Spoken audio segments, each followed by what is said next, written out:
Hayatta mutlu olmak istiyorsan sen baştan başlayacaksın. Evet tabii.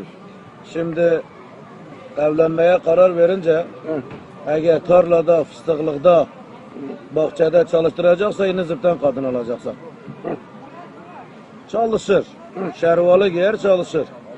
Eğer çok iyi yemeğe meraklıysa birecikten alacaksın. Birazcık.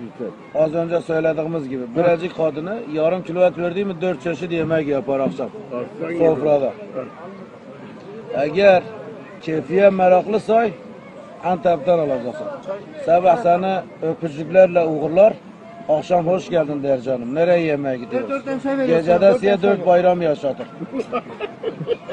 Ama verem konser olmak istiyorsansa Urfa'dan alacaksın.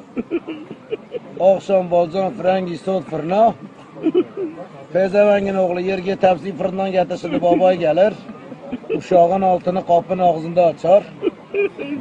Akşam televizyonda bir açık mayolu bir araba çıktın diye uç beni kapat.